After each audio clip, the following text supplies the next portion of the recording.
aí, turma, tudo bem? Bom, hoje vamos dar seguimento àquela série de aulas que estávamos tendo sobre interpretação e compreensão de texto.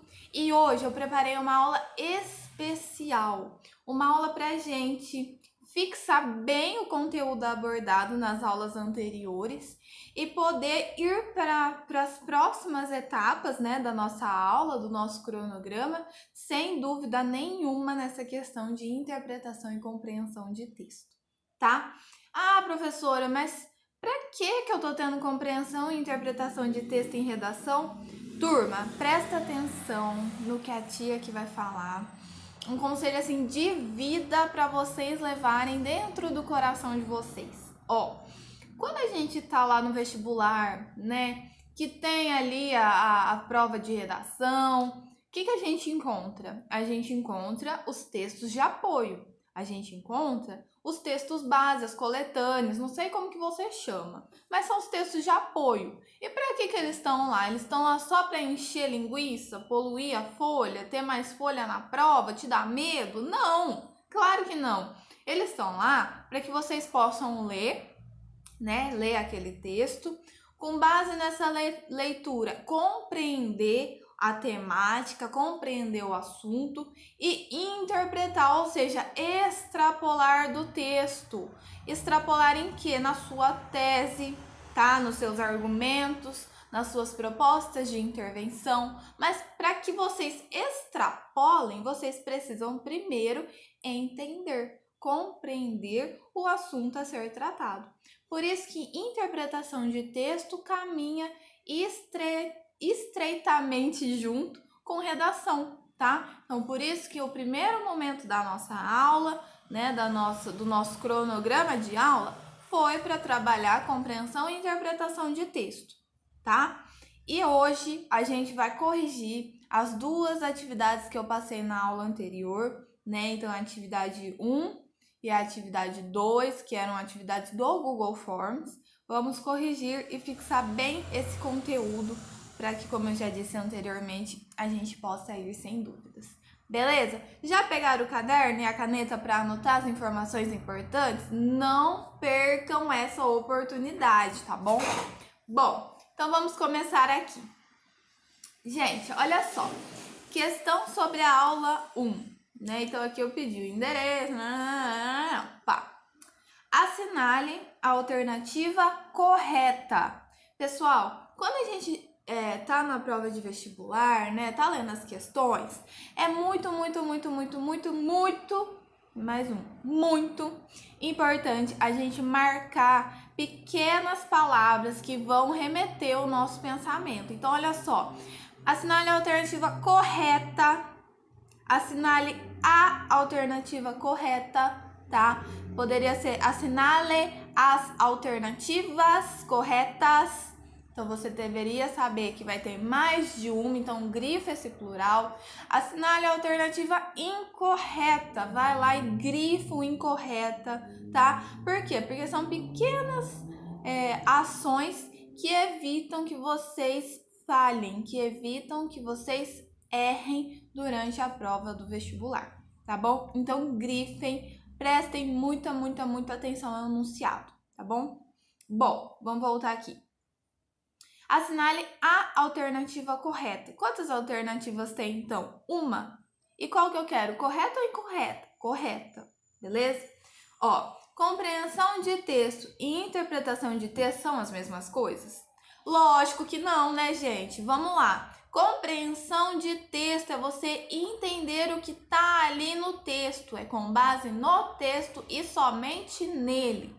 Interpretação de texto extrapola o texto. Você precisa do quê? Isso mesmo, eu escutei vocês falando daí, o conhecimento de mundo, certo? Sem conhecimento de mundo, vocês não interpretam um texto, tá? Então, a interpretação, ela extrapola o texto. Então, não são as mesmas coisas. Caminham juntas, mas não são as mesmas coisas. Então, não. Compreensão de texto e interpretação de texto não são as mesmas coisas. Compreensão de texto e interpretação de texto são coisas semelhantes e caminham juntos? juntas? Isso, elas são coisas semelhantes, não são iguais, são semelhantes, uma depende da outra e caminham juntos, né? Se você não compreende, você não interpreta. Beleza? Próximo. Ó, a questão a seguir refere-se a uma questão de. Aí, o que eu fiz? Trouxe só um pedacinho dela, né? E aí, as alternativas eram interpretação ou compreensão. Pessoal, infere-se do texto. Questão do quê? Interpretação. Passando uma moto, peraí. Infere-se do texto. Com base no texto, podemos interpretar. Não vai estar assim, né? Podemos deduzir, tá? Interpretação de texto. Próxima. Se tiver dúvida, volta lá na aula que eu deixei as palavrinhas-chave que vão mostrar quando é compreensão e quando é interpretação de texto. A questão a seguir refere-se a uma questão de, segundo o autor. Gente, segundo o autor, ele não quer saber o que você pensa. Ele não quer, tá nem aí pro seu conhecimento de mundo. Segundo o autor é o quê? Compreensão de texto, tá? Não é interpretação. Guarda pra você o que você achou do texto ali do autor. Ele quer saber do autor, tá? Compreensão. Próxima. A questão a seguir refere-se a uma questão de.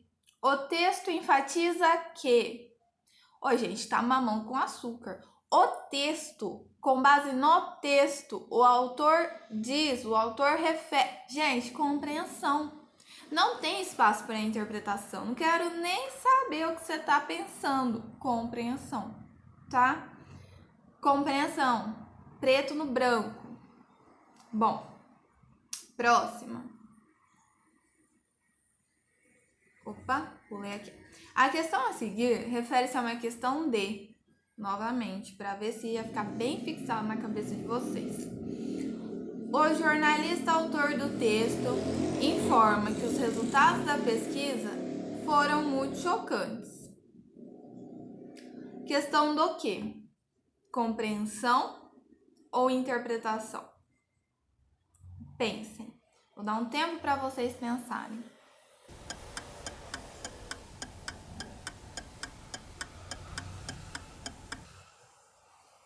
E aí, compreensão, tá?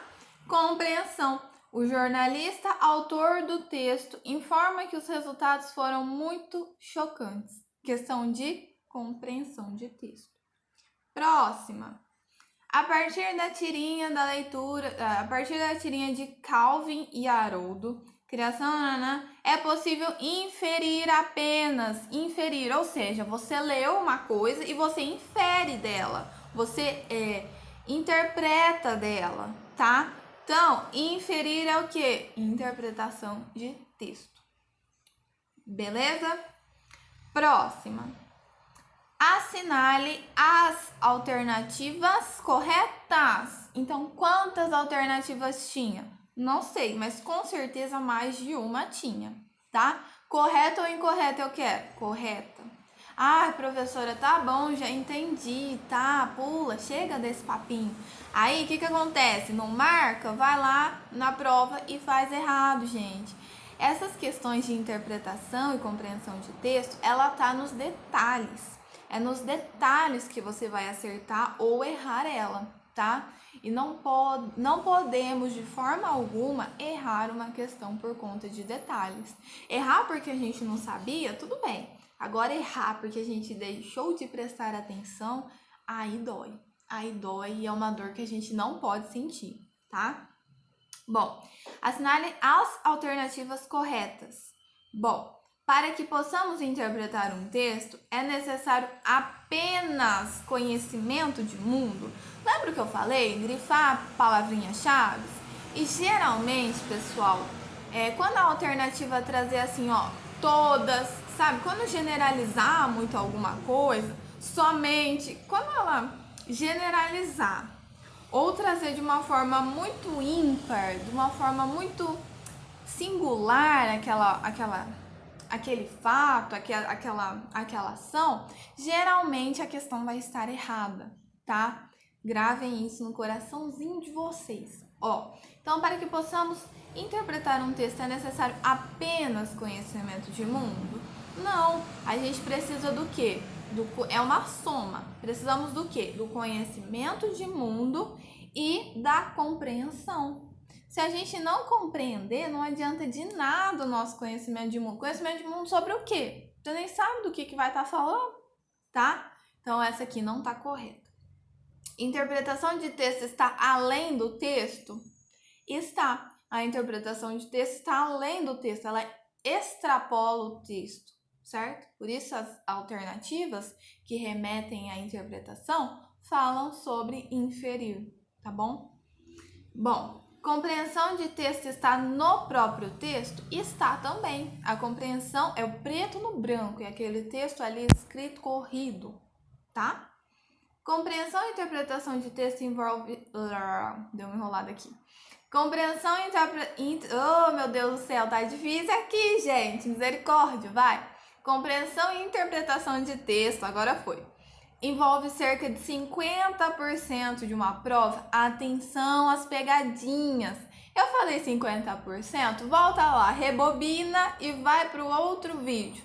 Não foi 50% que eu falei, tá? Então, atenção aos detalhes. Quais são as questões certas? A B e a C. Beleza? Próxima questão. Show de bola até aqui? Bom, quando fazemos uma interpretação de texto, ou quando fazemos uma interpretação ou compreensão do texto, devemos prestar atenção a alguns componentes textuais, exceto quais componentes textuais não precisamos prestar atenção. Grifa o exceto, sinaliza, faz uma setona, sabe? Faz uma estrela, sei lá, sinaliza esse exceto. Vamos lá. Título, advérbio e adjetivo. Outra coisa. Quando vocês estão lendo uma questão e vocês não têm certeza, lê todas as alternativas, tá? Interpretação e compreensão, a gente tem que ler todas as alternativas e depois marcar aquela que a gente mais tem certeza, tá? Próxima. Conjunções, preposições, sinais e pontuações. Palavras negativas, pronomes e datas. Parágrafos, quantidades de linha e advérbio. Qual dessas a gente não precisa para fazer uma interpretação e compreensão de texto? Bom, parágrafos, quantidades de linhas e advérbio. Advérbio a gente até precisa prestar atenção, mas parágrafos e quantidades de linha, não. Quantidade de linha é indiferente, né? O que me importa se o autor falou que o céu é bonito em uma linha ou se ele ficou lá fantasiando toda uma situação para falar que o céu é bonito. O céu é bonito de qualquer forma, tá? Independente da quantidade de parágrafos ou quantidades de linha, beleza? Então, a nossa alternativa errada, tá? Porque a palavra aqui é exceto, vai ser a alternativa D, de dado. Próxima. Olha só. Essas duas próximas questões tiveram muitos erros, então vamos falar sobre ela. Ó, democracia refém. Desde 2008, o IBOPE pergunta à população em idade de votar quão satisfeita ela está com o funcionamento da democracia no Brasil. Os resultados nunca foram brilhantes, ainda menos se comparado com países latino-americanos como Uruguai e Argentina. Mas jamais haviam sido tão chocantes quanto agora. Só 15% dos brasileiros se dizem satisfeitos ou muito satisfeitos com o jeito que o regime democrático funciona no país. Bom, aí tem as datas, né, tudo. O jornalista, autor do texto, informa que os resultados da pesquisa foram muito chocantes. Isso por quê? Bom, então olha só. Por que os resultados da pesquisa foram muito chocantes? Vamos ler as alternativas, tá? Novamente, interpretação ou compreensão? Compreensão. Muito bem. Ó, deixaram de ser brilhantes pela primeira vez? Não, né, pessoal? Olha só, ele já diz aqui no texto, ó, os resultados nunca foram brilhantes. Então não é a primeira vez que eles deixaram de ser brilhantes. Eles nunca foram. Apontavam mais de 80% de reprovação? Não sei, vamos pular. Lembra, a gente tem que ler todas as alternativas. Mostraram concentrações de respostas positivas? Não, né, pessoal? A gente só tem 15% de respostas positivas, de respostas satisfeitas. Não é uma concentração. Indicam reprovação do governo? Olha só. Indicam, né? Eles indicam uma reprovação do governo. Mas por que indicam uma reprovação do governo? Porque a gente só tem 15% de satisfação, né? Da forma como a democracia está agindo, a gente tem 15%. Mas por que essa aqui não é a alternativa correta? Muitos alunos marcaram essa aqui. Por que essa não é a alternativa correta? Vamos voltar ali para a questão, né? Para o enunciado. O jornalista informa que os resultados da pesquisa foram muito chocantes. Por que é muito chocante? Gente, se fosse só por conta da reprovação, não seria chocante, né? Não seria muito chocante, porque a reprovação do governo já é algo que acontece há décadas, né? Como ele diz aqui, nunca foram brilhantes. Então, a insatisfação com o governo, né? A reprovação com o governo já é algo que se propaga ao longo da história, né? Então, por que eles foram chocantes? Por conta da porcentagem, tá? Porque nunca na história o índice de reprovação do governo foi mais de 80%. Porque olha só, a gente tem 15% de satisfação, ou seja, 85% de insatisfação, tá? Então, a resposta correta é essa aqui. Por que eles foram muito chocantes? Porque nunca na história houve uma reprovação com mais de 85%, não, com mais de 80%, certo? Então, essa aqui é a alternativa correta. Vamos para a próxima, a tirinha da Mafalda. Ó, é incrível a importância do dedo indicador. Um patrão faz assim com o indicador e 3.000 operários vão para a rua. Entendi então. Esse deve ser o tal indicador de desemprego que tanto se fala. Vamos para as questões. Mafalda emprega o mesmo valor semântico para o vocabulário indicador no primeiro e último quadrinho.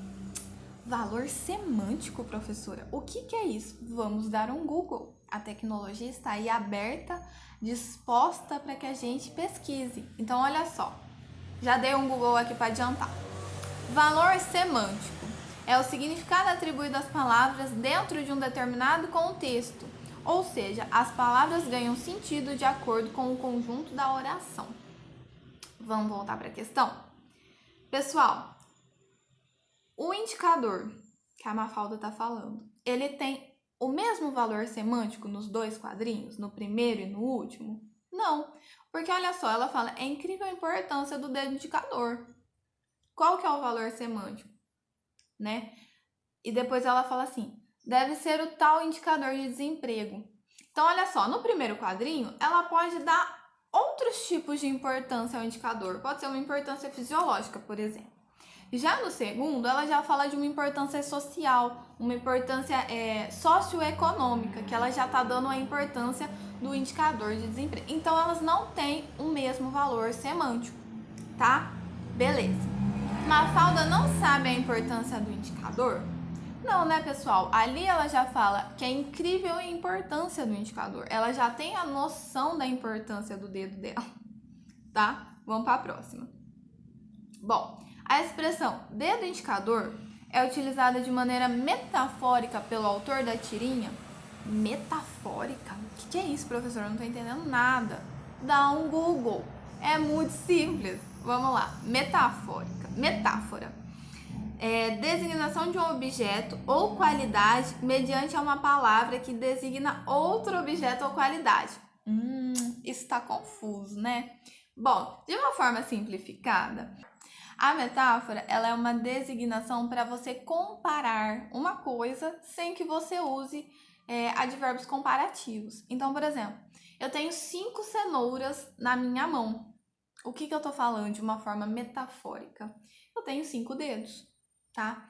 Por exemplo, agora se a gente pega ali a música da Rita Lee, Sexo e Amor, né? Amor e Sexo. Ela fala assim, amor é um livro. Amor é teorema. Deixa eu ver, deixa eu dar um Google aqui que nem eu lembro direito a música da Rita Lee.